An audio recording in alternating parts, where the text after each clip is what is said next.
ಎಲ್ಲರಿಗೂ ನಮಸ್ಕಾರ. ನಾನು ಸ್ವಾತಿ. ಇವತ್ತು ಬೆಳಗ್ಗೆ ಹೇಳ್ತಾನೆ ಪೂಜೆ ಗೀಜೆ ಎಲ್ಲ ರೆಡಿ ಮಾಡಿ ಪೂಜೆ ಎಲ್ಲ ಆಯಿತು. ರಂಗೋಲಿ ಎಲ್ಲ ಹಾಕಿದ್ದೆ. ಸ್ವಲ್ಪ ಹುಷಾರಿಲ್ಲ, ಅದಕ್ಕೋಸ್ಕರ ಆಫ್ ರಂಗೋಲಿ ಪದೇ ಪದೇ ನೋಡೋಕ್ಕಾಗ್ತಿರ್ಲಿಲ್ಲ. ಅದಕ್ಕೋಸ್ಕರ ಅದು ಅರ್ಧ ರಂಗೋಲಿ ಬಂದಿದೆ. ನೀವು ಬಾರ್ಡರ್ ರಂಗೋಲಿ ಚೆನ್ನಾಗಿದೆ, ಅದು ಕೂಡ ನೀವು ಟ್ರೈ ಮಾಡ್ಬೋದು. ಈ ಕಡೆ ನಾನು ದೋಸೆ ಮಾಡೋಣ ಅಂತ ಹೇಳಿ ನಿನ್ನೆ ಮಧ್ಯಾಹ್ನ ಬೆಳಗ್ಗೆನೇ ಅಕ್ಕಿ ಕಡಲೆಬೇಳೆ ಉದ್ದಿನಬೇಳೆ ಮೆಂತ್ಯ ಹಾಕಿ ನೆನೆಸಿಟ್ಟಿದ್ದೆ. ಪರವಾಗಿಲ್ಲ, ದೋಸೆ ಇಟ್ಟು ಚೆನ್ನಾಗಿ ಉಬ್ಬಿತ್ತು. ಈ ಕಡೆ ಕಾಯಿ ತುರ್ಕೋತಾ ಇದ್ದೀನಿ. ಕಾಯಿ ತುರೆಮಣ್ಣೆ ಹಾಳಾಗಿದೆ, ಅದಕ್ಕೋಸ್ಕರ ನಾನು ಗ್ಯಾಸ್ ಮೇಲೆ ಇಟ್ಟು ಈ ಥರ ಕ್ಲೀನಾಗಿ ಎಬ್ಬಿಸ್ಕೋಬೋದು, ಚೆನ್ನಾಗಿ ಬರುತ್ತೆ, ತುಂಬ ಹಾರ್ಡೇನು ಅನಿಸಲ್ಲ.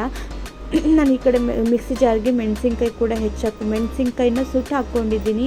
ಇದು ಜಾಲಿ ಸೊಟ್ಟು ಬರುತ್ತಲ್ಲ, ಅದು ಕಟ್ಟಾಗಿತ್ತು, ಅದರಿಂದ ನಾನು ಈ ಥರ ಮಾಡಿಟ್ಕೊಂಡಿದ್ದೀನಿ.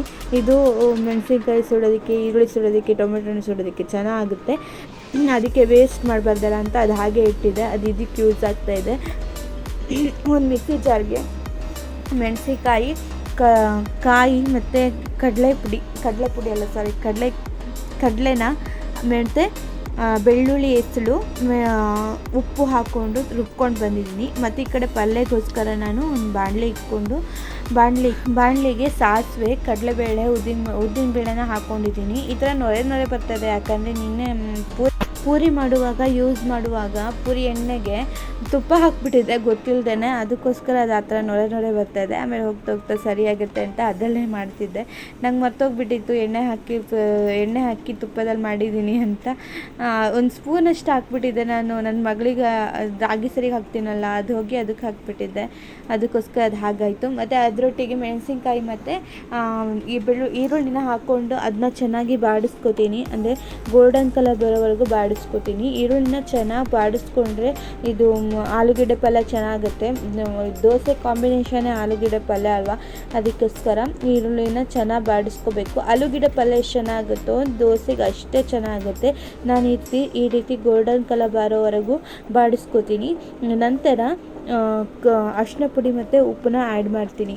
ಅರಿಶಿನ ಪುಡಿ ಉಪ್ಪು ಆ್ಯಡ್ ಮಾಡೋದ್ರಿಂದ ಈರುಳ್ಳಿ ಇನ್ನೂ ಏನಾದ್ರು ಹಸಿ ಇದ್ದರೆ ಅದು ಬೇಗ ಫ್ರೈ ಆಗುತ್ತೆ. ಅದಕ್ಕೋಸ್ಕರ ಈ ಉಪ್ಪನ್ನ ಆ್ಯಡ್ ಮಾಡ್ಕೋತೀನಿ. ಚೆನ್ನಾಗಿ ಫ್ರೈ ಮಾಡ್ಕೊಳ್ಳಿ. ಎಲ್ಲ ಕಡೆಯೂ ಎಲ್ಲ ಈರುಳ್ಳಿಗೂ ಅರಿಶಿನ ಪುಡಿ ಸ್ಪ್ರೆಡ್ ಆಗಬೇಕು. ಆ ರೀತಿ ಹಾಕೊಂಡ ನಂತರ ನಾನು ಈ ಸ್ಮ್ಯಾಶ್ ಮಾಡಿ ಇಟ್ಟಿದ್ದಲ್ಲ ಆಲೂಗಡ್ಡೆ, ಮೊದಲೇ ಬೇಯಿಸಿಟ್ಟಿದ್ದೆ ಆಲೂಗಡ್ಡೆನ, ಅದನ್ನ ಸಿಪ್ಪೆ ತೆಗೆದುಬಿಟ್ಟು ಸ್ಮ್ಯಾಶ್ ಮಾಡಿ ಇಟ್ಟಿದ್ದೀನಿ. ಅದನ್ನು ಹಾಕೋತೀನಿ.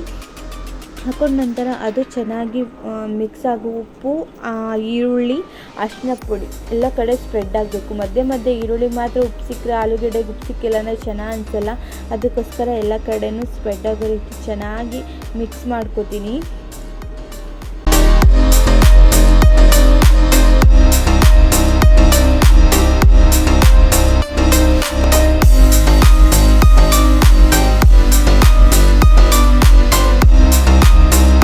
ಚೆನ್ನಾಗಿ ಮಿಕ್ಸ್ ಮಾಡಿದ ನಂತರ ಒಂದು ಲೋ ಫ್ಲೇಮಲ್ಲಿ ಇಟ್ಟು ಒಂದು 5 ನಿಮಿಷ ಹಾಗೆ ಮಿಕ್ಸ್ ಮಾಡ್ಕೋತೀನಿ.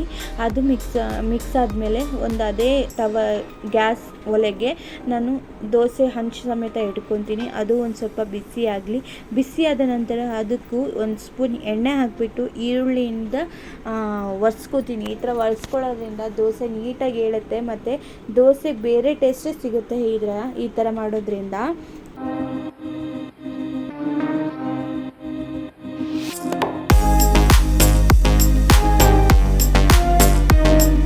ಅಷ್ಟರೊಳಗೆ ದೋಸೆ ಕಾವಲಿ ಕೂಡ ಬಿಸಿಯಾಗಿರುತ್ತೆ.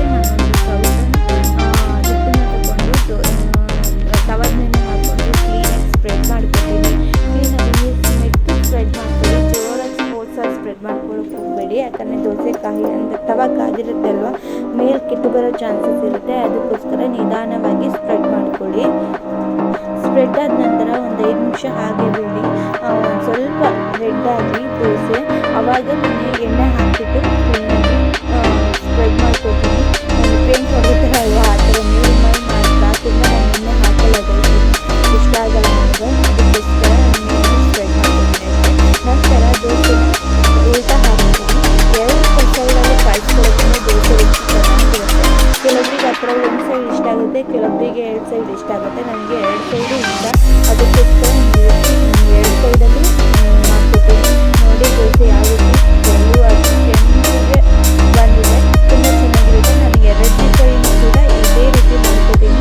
ದೋಸೆ ಮಾತ್ರ ತುಂಬ ಚೆನ್ನಾಗಿ ಬರುತ್ತೆ. ಚೆನ್ನಾಗಿರುತ್ತೆ. ಟ್ರೈ ಮಾಡಿ ಹೇಗಿತ್ತು ಅಂತ ಕಮೆಂಟ್ ಮಾಡಿ. ಮತ್ತೊಂದು ಏನಂದರೆ ದೋಸೆ ಅರಿವಾಗ ಸ್ವಲ್ಪ ಅವಲಕ್ಕಿ ಬದಲು ಅಕ್ಕಿ ಹಾಕ್ಕೊಳ್ಳಿ, ಸ್ಮೂತಾಗಿ ಚೆನ್ನಾಗಿ ಬರುತ್ತೆ. ಅವಲಕ್ಕಿ ಗಟ್ಟಿ ಅನಿಸುತ್ತೆ, ಅದಕ್ಕೋಸ್ಕರ ಅಕ್ಕಿ ಅನ್ನ ಹಾಕ್ಕೊಳ್ಳೋದ್ರಿಂದ ಚೆನ್ನಾಗಿ ಬರುತ್ತೆ. ನೀವು ಒಂದ್ಸಲ ಈ ಥರ ದೋಸೆನ ಟ್ರೈ ಮಾಡಿ, ನಿಜವಾಗ್ಲೂ ಚೆನ್ನಾಗಿರುತ್ತೆ. ಹೇಗೆ ಬಂತು ಅಂತ ಕಮೆಂಟ್ ಮಾಡೋದನ್ನ ಮರಿಬೇಡಿ. ನಿಮ್ಗೆ ಇಷ್ಟ ಆಯಿತು ಅಂದರೆ ಪ್ಲೀಸ್ ಲೈಕ್ ಮಾಡಿ, ಶೇರ್ ಮಾಡಿ, ಸಬ್ಸ್ಕ್ರೈಬ್ ಮಾಡಿ.